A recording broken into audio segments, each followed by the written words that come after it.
So from my house to yours, welcome to EMS at Sea Level. Today, I am joined by Richard Barnett, who is the CMO of Supplyframe. Richard, thanks for joining me. Let's start with a real brief introduction of yourself and the Supplyframe model, and then we'll dig into some of your predictions and projections for 2013. Fantastic. I'm so honored to join the conversation here, Philip. I'm a big fan of the work you're doing, kind of in different, podcasts and then, YouTube channels and everything else. So it's great. Yeah, I'm the Chief Marketing Officer and SaaS Sales Leader at Supplyframe. Supplyframe, I've been with Supplyframe for the last 3 years. It's been a very exciting, dynamic, crazy time to be obviously on the front lines of everything happening in the global electronics value chain. Supplyframe was founded 20 years ago, really by C-Flag and, with the mission to focus on how do we improve the intelligence around, complex bills of materials and lists of parts and components that are flowing through quotation and pricing management of distributors and, the whole catalog management of that whole shift to digital that was happening at that time. Mm-hmm. Really from that time, we just celebrated our 20th anniversary party actually last week in Pasadena. But since that time, we've built an incredible network that includes kind of a media and set of vertical search properties, community sites, and services for engineers and sourcing professionals, where we have about 11 million unique visitors across this broad network of over 70 different websites engaging every month. But we also are tracking and monitoring, over 600 million, parts, components, and design trends, demand, real-time pricing and availability information with an e-commerce network or referral network that's set up, connected to about 80 distributors globally. And all of that we call the design to source intelligence. It's like broad network that then creates all this digital exhaust of insights that then we place into specific applications for both, manufacturers and distributors to market, engage, and sell to their key engineering audiences and target customers. But more importantly, I would argue is how do we design for resilience as early as possible in the design cycle? How do we empower engineers, sourcing, supply chain teams in both EMS and downstream markets, manufacturers, to make better decisions? And that really has been our mission, our focus. And my primary focus since joining has been, how do we scale, manage that identity as a company, but scale our go-to-market? And that became really interesting very quickly, with interest from outside parties for strategic investment, which then translated into an acquisition by Siemens going on, a little over a year and a half ago. And now that we're part of the Siemens family, it's really incredible because, the Siemens penetration and focus in those key industries is unmatched, and their solution portfolio, particularly around engineering products and services, is so complementary to everything we're trying to do. So anyway, happy to join you, but that's a brief background on Supplyframe and my role. Absolutely. And it's interesting. It's a huge landscape of data that you're able to bring together. And one would think with the addition of the Siemens organization, there's almost even more data that you can access. Typically, a lot of our viewers are in the EMS industry. So talk to me a little bit about how you engage with EMS companies and kind of what you feel is the ideal model that you're able to offer them. Sure. I mean, we have probably over 300 EMS customers engaging with our services solutions in different ways. Primarily it was, the market really kind of formulated around how do we manage, more efficient, intelligent sourcing events. So very much on the back end, how do you manage aggregated, portfolios of spend for your, broad customer, maybe segments or groups or even products, and then look at managing both the assumptions on best cost, to win new customer programs, and manage the inbound and aggregated leverage, if there is leverage in certain areas of aggregated spend for direct materials management. But increasingly what we've seen is both in kind of specialized or kind of tier 2 regional EMS to some of the global players like, Jabil, Flextronics, and others that are key customers.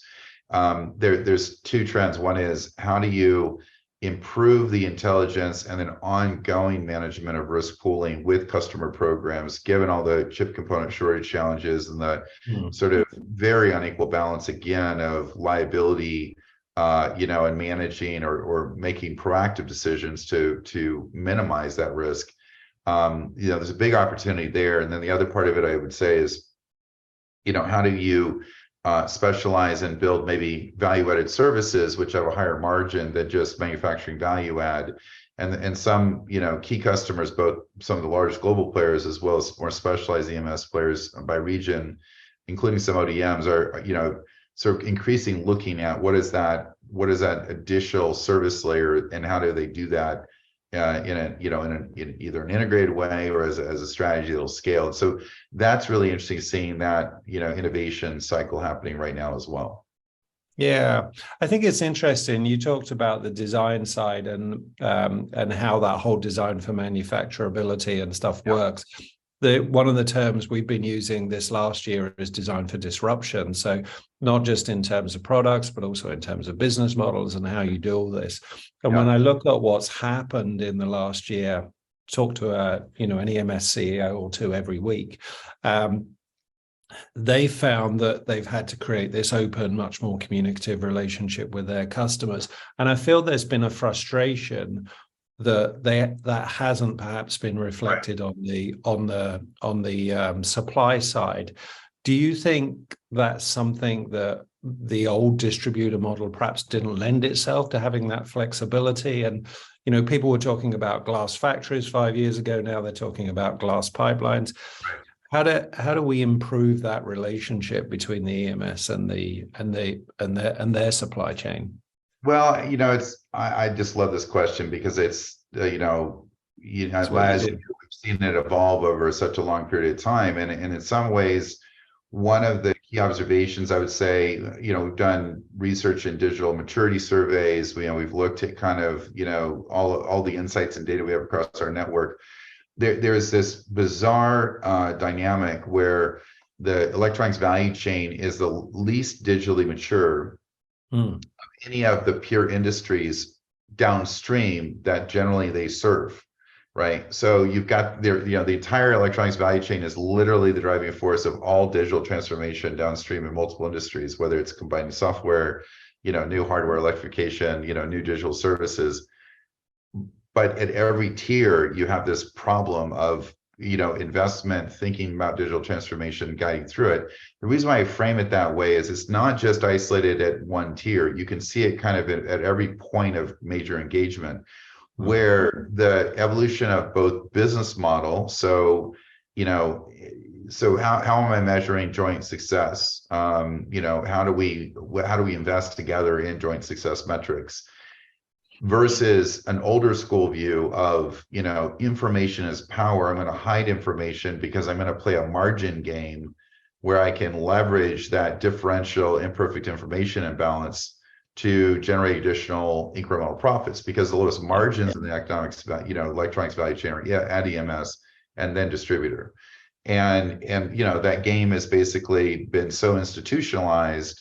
It's in the behavior of everyone, both negotiating for new programs, but also managing the sort of health of a program, or the actual just purchase sourcing event itself, where EMSs are guilty of not sharing cost of bills of materials over their life cycle with full visibility of the actual MPN, not just equivalent MPN, because they would do this purchase price variance game all the time to eke out just a little bit of additional margin on top of program structure. Similarly with distributors, similar kind of thing. The information, about balancing inventory, pricing, highly sort of fragmented, sort of inaccurate pricing, oftentimes among many different customers and downstream applications. That's also a common pattern, right? And we've not really made enough progress in the last 20 years. And I would say part of it is because it needs to come kind of top down, and really the impact that we saw in the last 2 or 3 years, I would say don't let any crisis go to waste. This is an opportunity for transformational thinking, but the progress I've seen is very early, very incremental, not enough. And what I mean by that is we should be getting back to thinking about, for long-term agreements, for visibility of allocations, to thinking about, flex agreements, right? Where, we're going to risk share a little bit on the upside and on the downside, over those program life cycles. A lot of those agreement models and contractual frameworks were really mature in 97 to 2002, and then the B2B impact, and then later, coming out of IMF, way back when, and then dealing with the global financial recession 2007, 2008.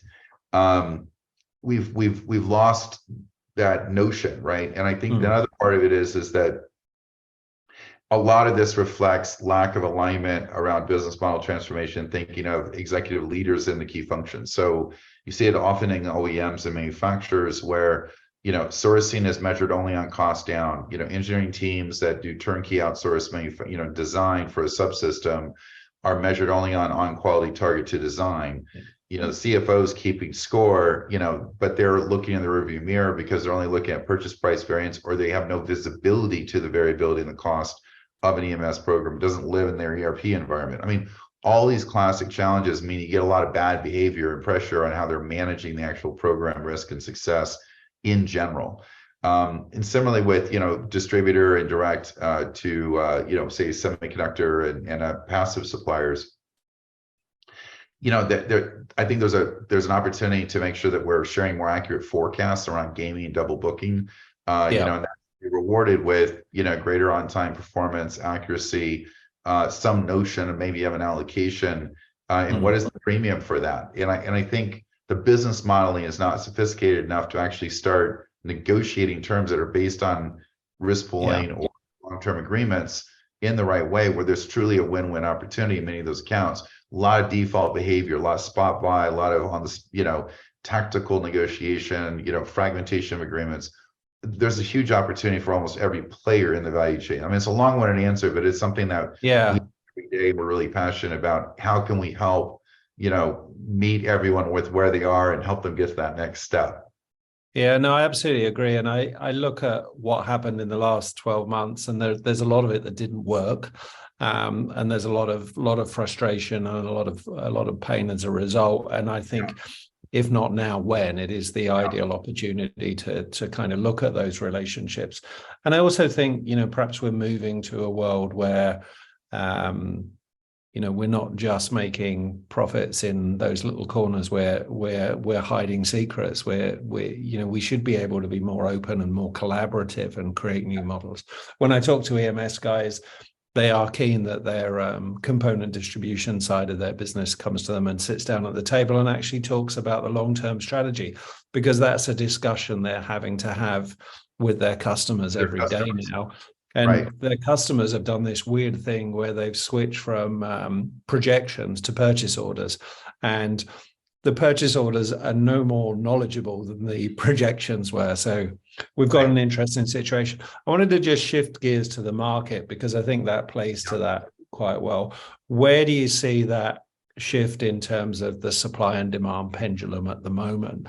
I spoke to a few EMS companies about their Q4 numbers.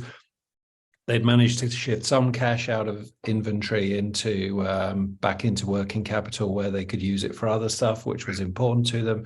Expecting to do more of that in Q1. Where do you see it from an overall position? I would say overall, I think our read is that, definitely in many. So we're actively monitoring both about 400 electronic subcategories, including actives and passives, raw material input cost drivers, and some of those leading kind of potential price drivers around, copper, cobalt, et cetera, where there's emerging key constraints depending on the downstream application.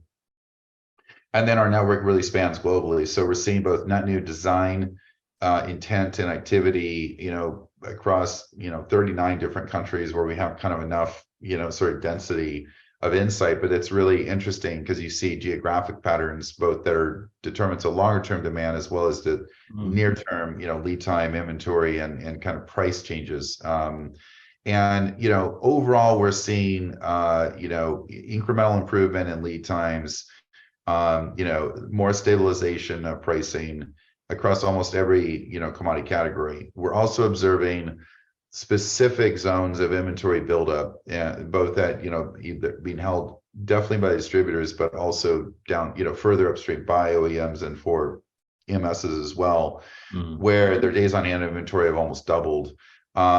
on the flip side, we on demand, we see, there's kind of an overreaction a bit to consumer electronics and mobile, which is, ramped down 20 to 40% quarter over quarter in in-market forecasts. And then that's kind of rippling back through, in terms of where, for in specific zones that there may have been a little bit of a rapid adjustment from what was being forecasted, but the general 2-year, 3-year outlook is very, very strong in almost every major downstream end market. So automotive, advanced hyperscale computing, data center, 5G, all these core applications are still super healthy and still expanding. And the overall industry, if we look back to pre-COVID, was massively out of supply-demand match. So what's interesting is that we've seen overall demand rates almost double within 2 years in many of our demand driver index, and we're ramping back down to 140, 160. But it's not that we're going below pre-COVID levels from a forecast demand intent. Demand overall in these markets, is very solid. So from a supply constraint perspective, we're seeing it'll continue to stabilize, but we believe that there's going to be a little bit of a double dip. There's going to be a softer than expected recovery in some key markets in the United States, maybe flat, but not go into a deep recession or extended recession in Europe and EMEA.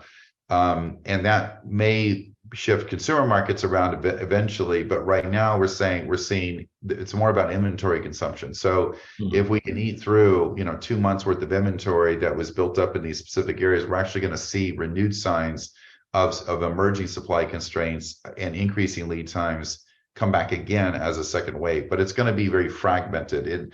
That's the nature of this market. So interesting is because it requires massive triangulation to actually understand what's in the 6-month plus horizon are the prediction drivers, and it's not that all are following the same pattern or servicing the same downstream industry. So we're optimistic things are getting better, but we're not out of the woods, and there's still a lot of complexity left in both demand and supply drivers in the market. Yeah, when I look at it from an EMS point of view, there's this idea of a perfect scenario where demand softens a little bit. We get to drive through our backlog. We get to convert as much of that inventory and work in progress into shipped product and eventually into cash. And then the market picks up when we straighten that out. I mean, that's a bit of a dream scenario, which won't happen. I think one of the major concerns, though, that's out there, and you mentioned double ordering and things like that earlier, is how secure do we feel about the inventory we've got as an EMS company? And there are all kinds of different relationships in terms of contractual relationships where some of that's owned by perhaps the brands and the OEMs, or some of that is contracted by them. But there's certainly going to be some inventory there that doesn't go out of the door in shipped products and has to go out the door in another way. How big a situation do you see that? I don't see us being in the same situation as 2000 with the tech wreck, when there were billions of dollars of inventory overhang in just a small number of companies. But there's something there to deal with, isn't there? No, there certainly is, and like I said, I think it's oftentimes for the EMS portfolio, you'll find that it's highly concentrated in the forecast accuracy or the ramp or the customer program profile, that and/or risk pooling, right, where inventory liability, terms are set, more clearly, and don't feel like it's a renegotiation every quarter, but is actually, there's meat on the bones there, right? And so, that risk and that impact, I think, is going to impact different EMSs very differently based on their customer portfolio and how they've managed that risk pooling, up to this point. What we have seen is one of the critical drivers in both EMS, tier 1 automotive and A&D is a very similar pattern, where those EMSs that are able to very quickly maintain almost a live view of current and future cost drivers, not just the kind of return on asset and inventory holding, but understanding sort of what the cost and risk drivers are to the portfolio of their customer programs, and can proactively communicate that with with 60 days to 90-day horizon visibility are the ones who are able to get in front of and manage in a much better way, either shared cost reduction or shared inventory liability, segmented oftentimes, right? Like, we're going to make a strategic bet specifically for this move, and for that portion of that buy, you're liable. They're able to manage this sort of margin squeeze that's occurred right across the board. Those that are very disconnected from back end to front end, they make a one-time buy, they're not really tracking what the ongoing future risk is. They're seeing cost drivers increase. They're not measuring kind of predictively a little bit what that margin risk looks like, but it takes them 6 days to get all the way around the wheel. And then that's way too late. They're informing customers, for the last 30 days, we've been upside down, or we need a cost recovery, or we didn't know we were going to, orders that we just netted and, built out surprised us. And now we have 20 days extra that we didn't know we were going to have. Like, it's all about speed and agility of communication, and, and sharing with more transparency. That's the key, I think, to work through this, to actually get to either, greater precision around the risk, the bet, or how to do cost or risk pooling. And I think, I think that we see it across the board between the front, largest EMSs in the world. They're some of our key partners and are highly mature in so many things that they do. But their risk assessment of new designs, for example, is oftentimes done very ad hoc. It's not done in a kind of a system integrated way. So when those programs go live and they ramp to production, there's a constant evaluation of, recommendations, right? So a lot of the things that we also think are really critical is those teams, EMSs that have strong design services, their ability to proactively identify design changes, even for production programs, proactively to reduce both risk and or cost, is one of the key hedge drivers, for inventory and for program health. And oftentimes they're not good at selling or describing what that scope of responsibility of the collaboration is with the design engineering, component engineering program teams of their customers very well.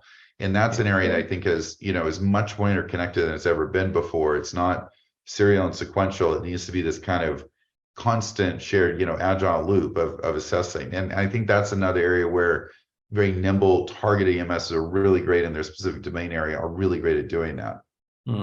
Yeah, and I think you touched on that: nimble, agility, those kind of words. I think when I look at what an EMS needs to be doing in 2023, agility is one of those key things. It's not like we're out of a few years of disruption and we're going to have a nice 3 or 4 year relaxing break. There'll be another disruption around the corner. It feels like it's time to catch your breath, look at the whole ecosystem, and maybe renegotiate some of it. But that needs to be done in an open and collaborative way, and it needs to be backed with digital tools. So those tools that give you that real-time visibility, so important to how they manage their businesses. Absolutely.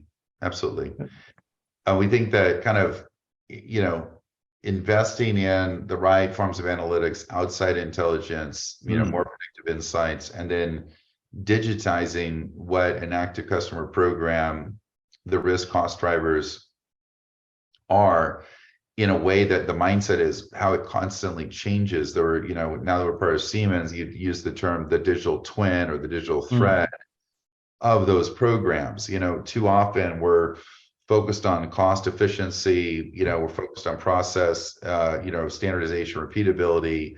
We're looking at transactional data and information, PO volumes, shipments, hit, et cetera.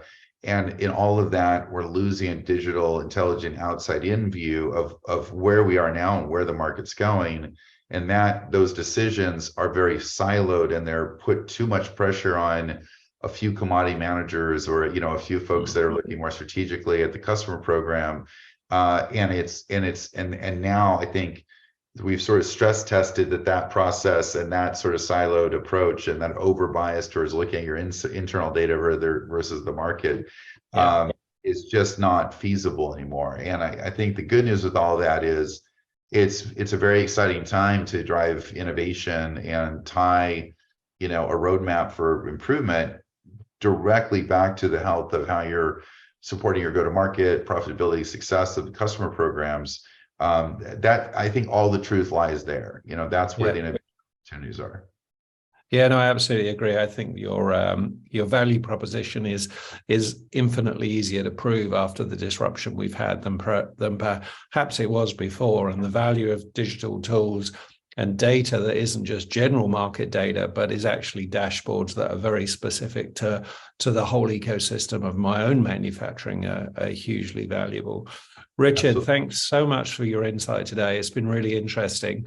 I would, encourage anybody that does want to get more information on this to reach out to you on LinkedIn and learn more about what Supplyframe can do. But in the meantime, thanks so much, and we'll talk again soon. Thank you. A pleasure. Thank you, Phil.